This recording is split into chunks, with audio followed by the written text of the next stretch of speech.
Bonjour tout le monde, moi c'est Priska, je suis en couple avec Stéphane. On est suivi depuis 4 ans, depuis 2016 à l'hôpital Foch à Suresnes, donc en service PMA. On a commencé notre parcours PMA avec 3 inséminations.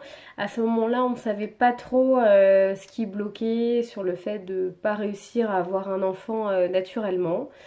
Donc les 3 inséminations se sont révélées être négatives. On a un peu plus poussé les examens et on a découvert que j'avais de l'endométriose.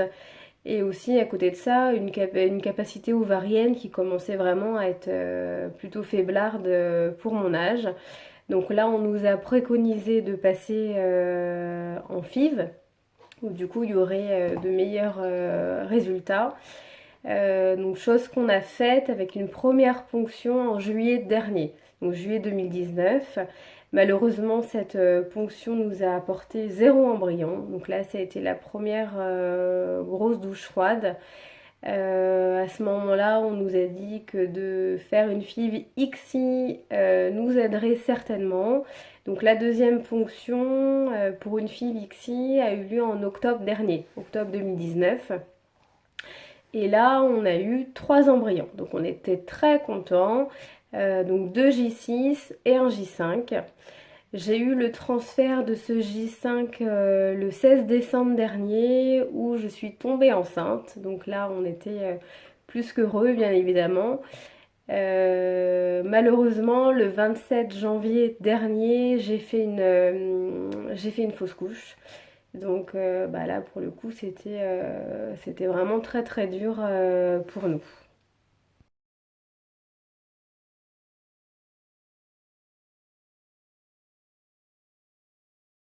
Au niveau des prochains rendez-vous, bah, pour le moment, on ne sait pas, sachant que nos derniers rendez-vous à Foch étaient le vendredi 13 mars, donc 3 jours avant le début du confinement, où du coup de base on y allait pour avoir une ordonnance pour notre prochain transfert.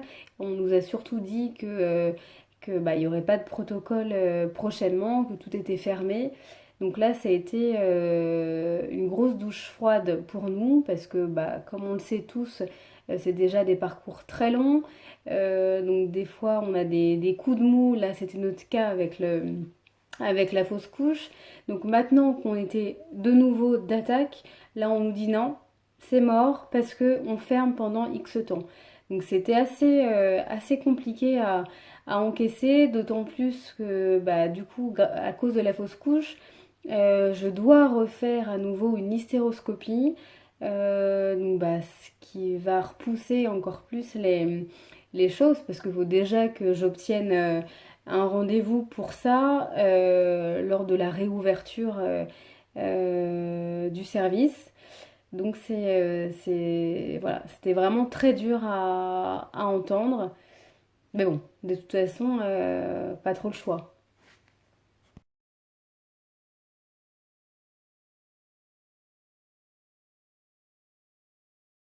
Alors cette pause, elle nous permet de passer forcément du temps ensemble, de faire des activités qu'on n'a pas le temps habituellement de faire ensemble, de s'occuper de choses dans la maison, de faire des activités, des jeux.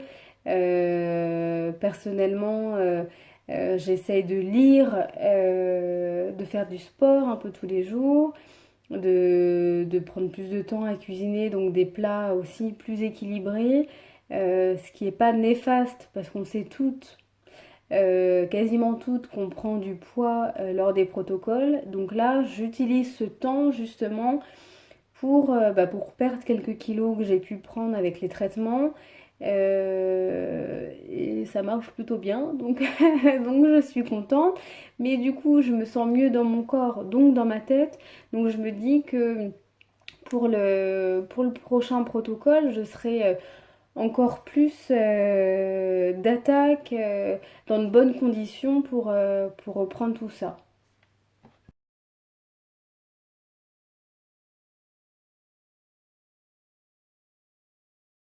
Alors bien sûr que pour nous c'est très positif parce que bien évidemment on n'a pas de proches touchés par ce Covid-19 pour l'instant et j'espère que ça va durer bien évidemment.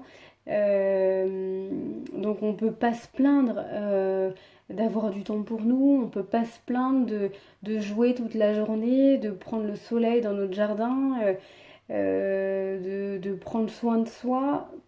Pour moi, je peux pas dire que c'est négatif du tout.